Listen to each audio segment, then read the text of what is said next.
Well, folks, we have another conversation about those wonderful data centers. Everybody loves the data, but everybody hates the data center. But when it comes to taxes, data centers actually, according to the National Taxpayers Union, taxpayers can be the victors, not the victims, as part of the AI revolution. So, joining us to talk about that is Pete Sepp. Pete is with the National Taxpayers Union. So, Pete, thank you very much for being with us. Always good to talk to you, sir. It's a pleasure. And by the way, I want everybody to know that this conversation is going via data center. So just so they know, because we're using Zoom to do the interview. So like I said, we love the data, but hate the data center. So first of all, how does the NTU, the National Taxpayers Union, get involved in the data center debate discussion? Because it does seem like the two would fit together quite well. Well, yes, it does, because there are a lot of elements here. There's water usage, electricity usage, there's construction subsidies, but there's also tax policy that gets involved with data centers.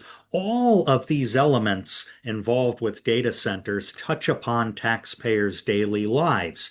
In many, many cases, taxpayers don't necessarily have all the facts they need to understand that this new type of industrial revolution is going to use a lot less water, a lot less electricity, and deliver a lot more in revenue than many other industries have in the past.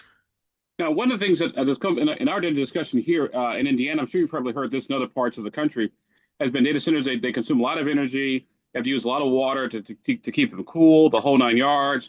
Some of the waste from the data centers can sort of tamper with the water supply. So let's start with that part of the conversation. Sure.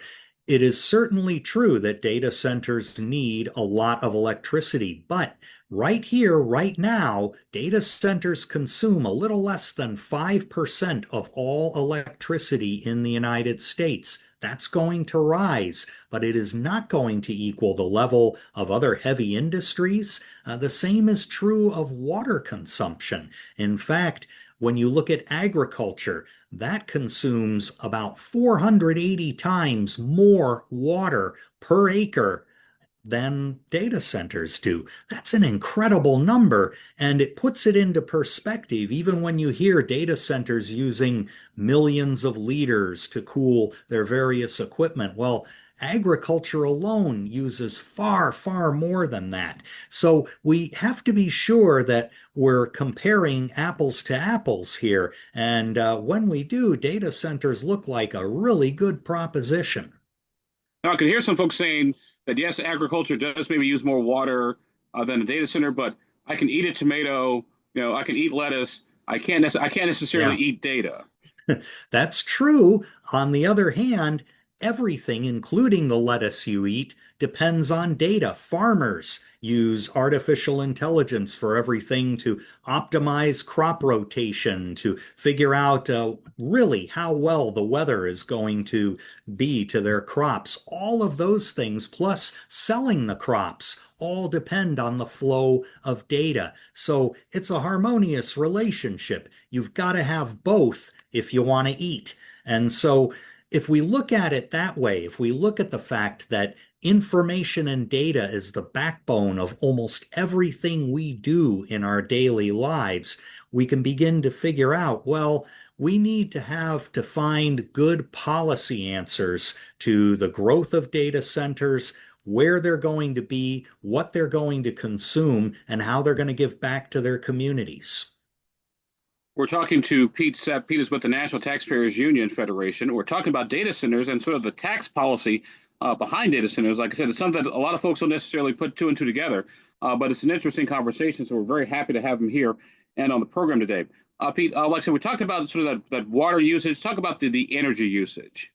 Yeah, it's very interesting. Data centers do need a serious amount of energy. They need it reliably and they need it as soon as possible. And so what they're doing is driving a lot of development of grids that had been long since neglected by utilities. They were reluctant to upgrade wires and transmission towers and smart usage of electricity applications via computer because they didn't want to stick residential ratepayers with the upgrade costs. Well, along comes what's called a hyperscaler who wants to build a data center. They need the power, they need it now. They're willing to shell out for those upgrades so they can plug into the grid. They are bearing costs that residential ratepayers might have had to bear. They're also building their own power sources in many places, gas generators, even nuclear reactors.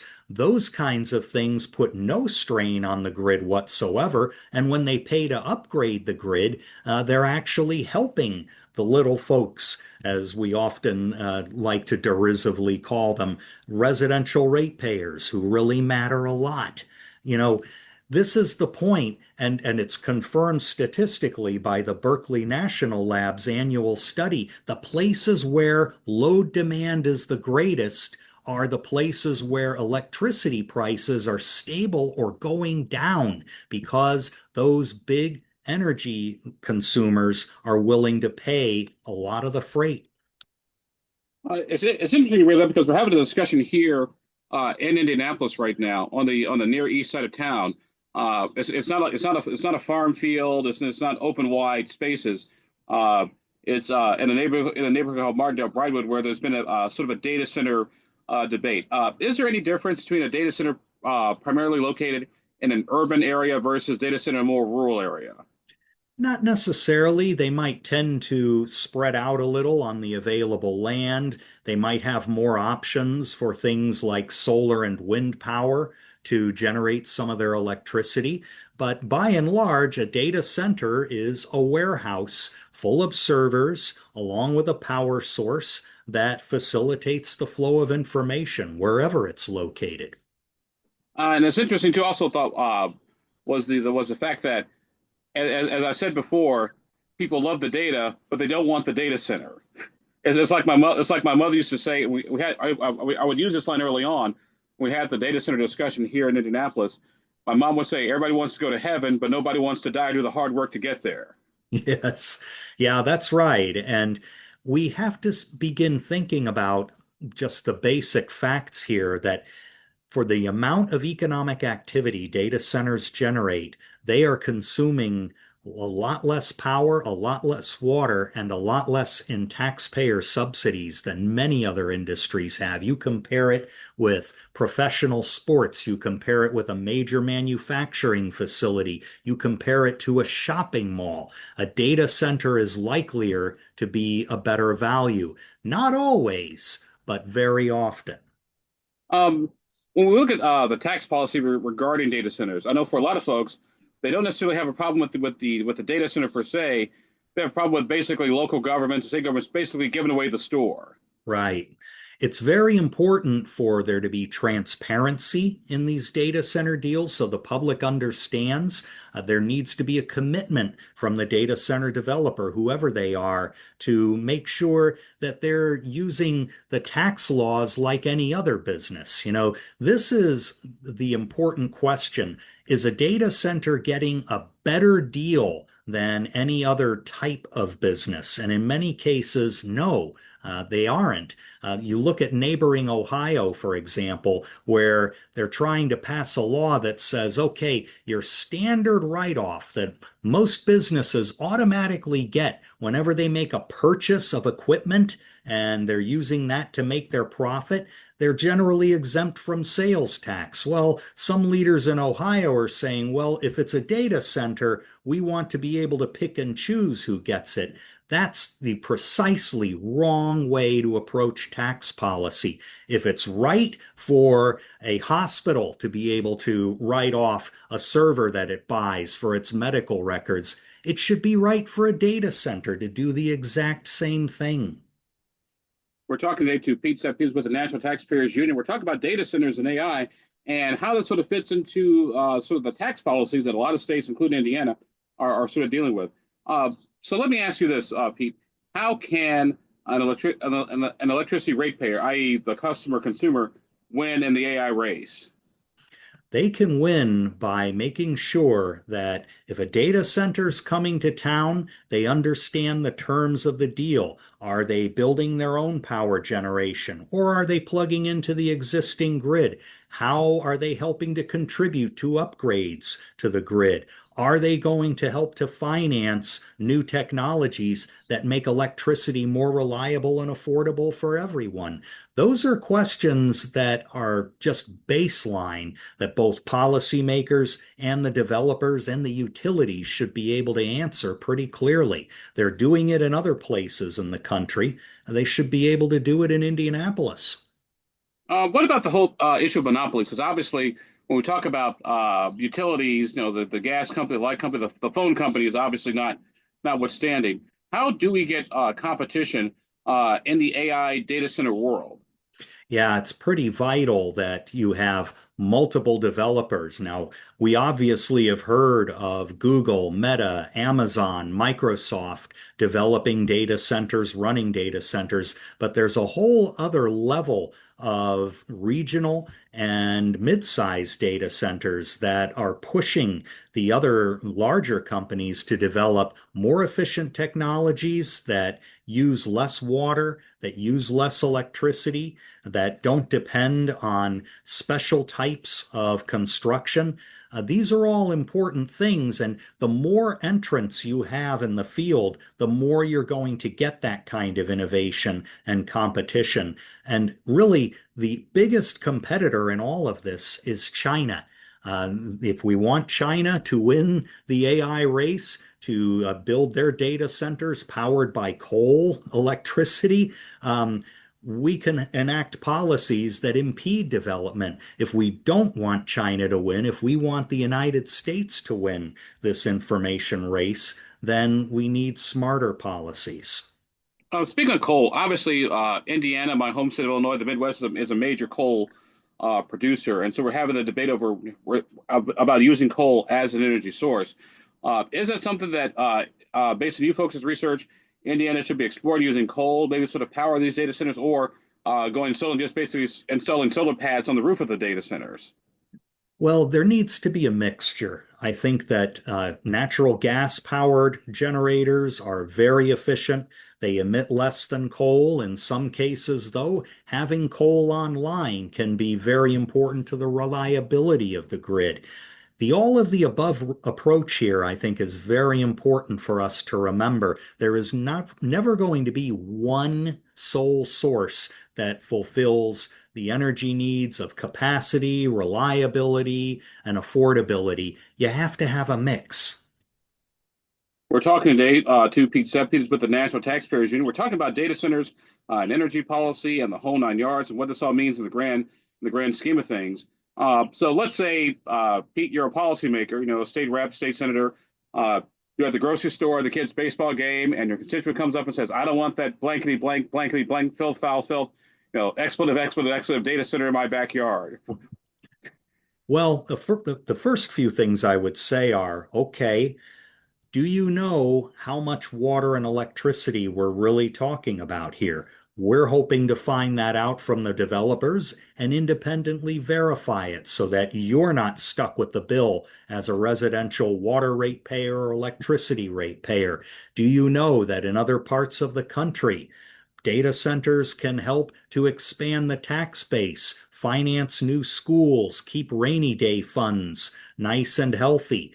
We need to have good, careful tax policy to make sure that happens in our backyard. We can also do other things to make sure that data centers have a responsible footprint in the community. It's happening all over the country. We shouldn't ban them or say no reflexively. Let's hear what these folks have to offer us and see what we can work out. And you brought up an issue about banning because already it's begun in several places. There's sort of these data center. I won't say I won't necessarily say a pause on data centers as we sort of figure out a policy, but sort of a blanket sort of moratorium. No data centers. Period. Yeah, that would be a big mistake. Compare and contrast where I live. I live in Montgomery County, Maryland, a suburb of DC. Here, all of the candidates for county council are talking about bans on data centers. They're also proposing to raise my property tax and my local income tax across the river in Loudoun County, Virginia, where they have a more enlightened attitude toward data centers. They are cutting property taxes because the data centers are contributing almost 40% of their tax base. I used to live in Indianapolis, East Avalon Hills, when I was a teenager. I've always thought that Indiana has had a more sensible tax policy, and the Indianapolis area has good local tax and regulatory policies too. I would not want Indianapolis to make the same mistake that Maryland, my new home, has made. And the thing is, and it goes back to once again, I remember when data centers first popped up in Indianapolis and some of the townships here, and you're familiar with Indianapolis and how the township system works. There was a news conference. Folks said, ban the data center. We don't want Google to build a data center. Okay, fine. And so as the people were out in the hallway outside the city council chambers, the lady was reading her speech on her phone, like, excuse me, but isn't that data stored in a data center that you're? I'm confused. Help me out here. Yes, exactly. I mean, some opponents of data centers are very sincere. They just want answers to legitimate questions about water and energy and taxes. Others, I think, are just reading off a script and not recognizing that, well, virtually everything you are doing, including the information you're getting from national opponents of data centers who have their own agenda, it's coming to you through the cloud, through the internet, through data centers. Pete Stepp with us on the program today. We're talking about data centers and AI and the whole nine yards. Pete, is there any place in the country that's actually gotten the data center discussion right?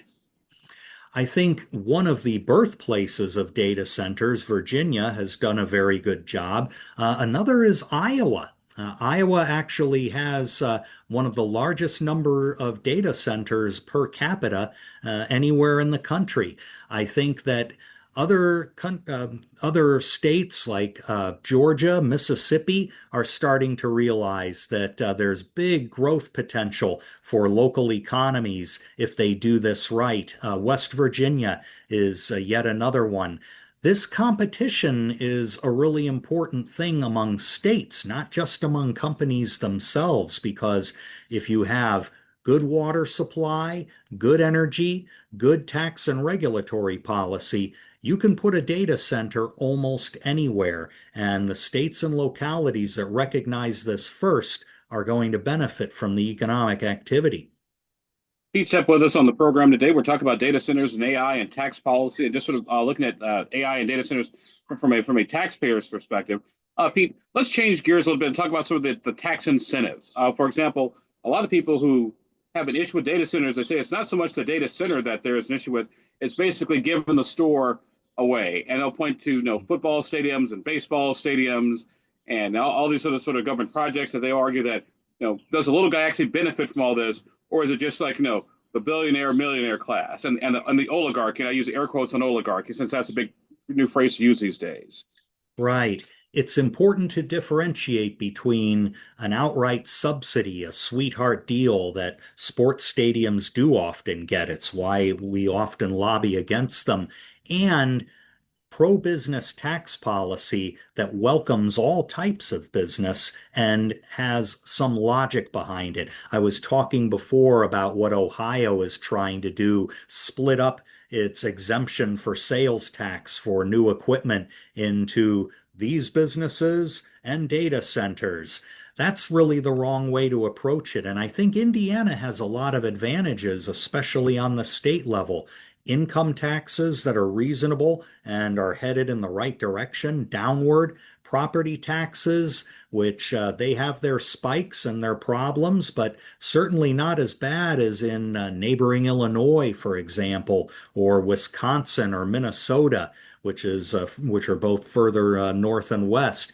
pro-business tax policy that says to any data center developer, we are being consistent, we are being fair, we are being moderate in our taxes is a way better approach than saying, hey, we'll give you this or that abatement as long as you create X number of jobs or bring in X amount of investment.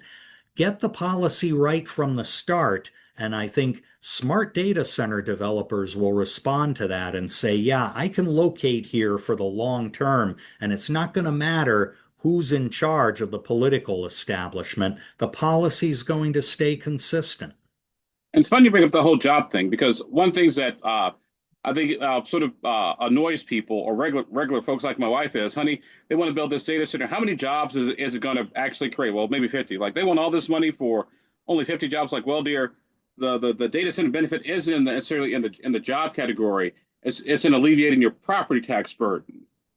Yeah, that's part of it. I also think, too, we need to count some of the indirect jobs here. Now, data centers tend to replace their equipment far more frequently, for example, than an automobile factory or a shopping mall. So, because of that, there are a lot of regional companies that are consistently supplying the data centers with upgrades, installers who have to go in and out of there all the time. Those are important jobs too. They may not be directly located at the data center, but they service the data center. But you're correct that these are not necessarily creators of thousands of jobs on just one site like a massive factory would be. On the other hand, you don't have that kind of footprint for traffic jams, for demands on local services. So there's a balance.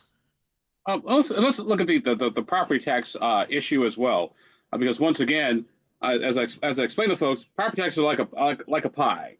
You have residential, commercial, industrial, and if one part of the pie gets bigger, the other part of the pie gets smaller.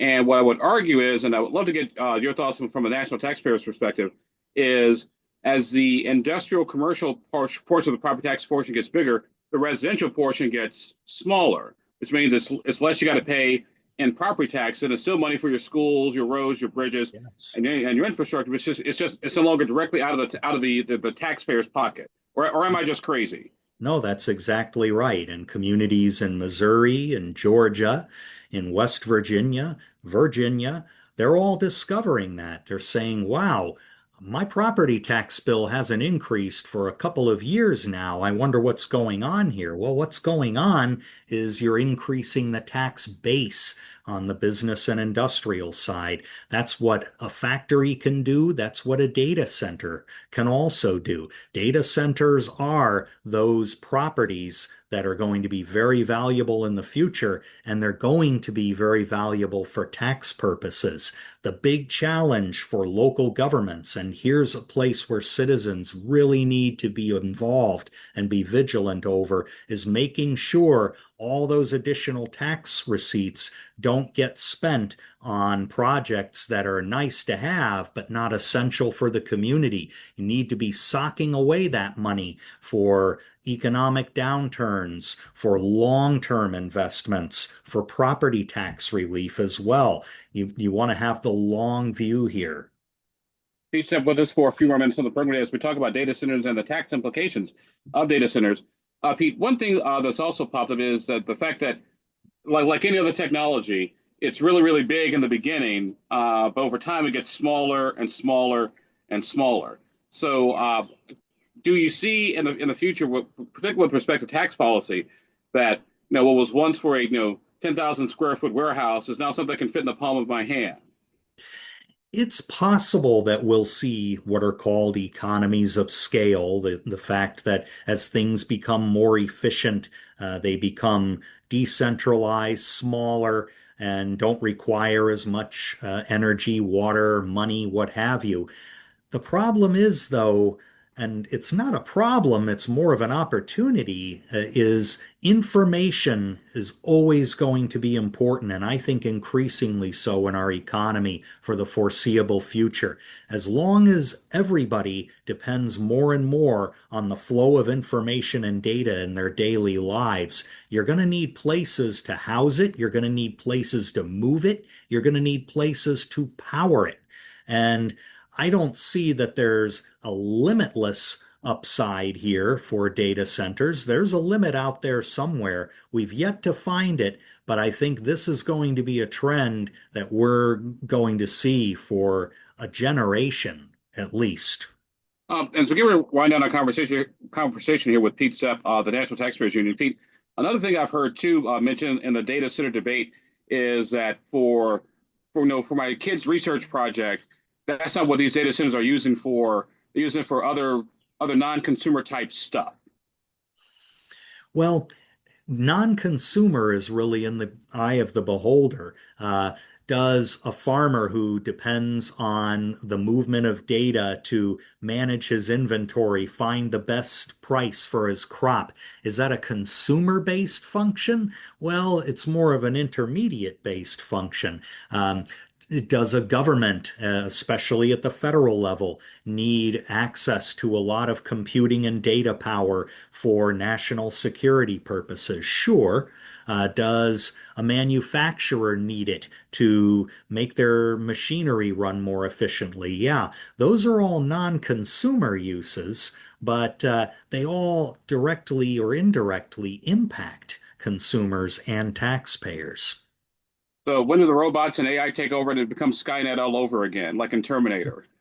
I sure, I don't think that's ever going to happen as long as we keep having conversations like this on the front end rather than wondering what happened on the back end. That's the important thing, the important takeaway from our conversation. We've got to be involved in asking intelligent questions here rather than asking questions from a place of fear. And also, too, I tell people at the end of the day, just pull the plug and turn it off. That's an I'll tell you easy what, way. that's why God invented Control Alt Delete. Just reset the whole thing and start all over again. I've done that before with my own equipment. Our guest of the program today has been Pete Sepp. Pete's with the National Taxpayers Union, talking about tax policy and data centers and the impact of everything. Pete, my friend, if somebody wants more information on this, where can they get it in a way that regular people can understand it? We have a great issue brief out. Taxpayers can be victors, not victims in the AI revolution. Another much longer paper on energy and water. More coming on tax policy. All kinds of materials at NTU, our initials for National Taxpayers Union, NTU.org. Pete Sepp, thank you very much, my friend, for being with us. Thank you. You bet. Take care. All right, let me stop this.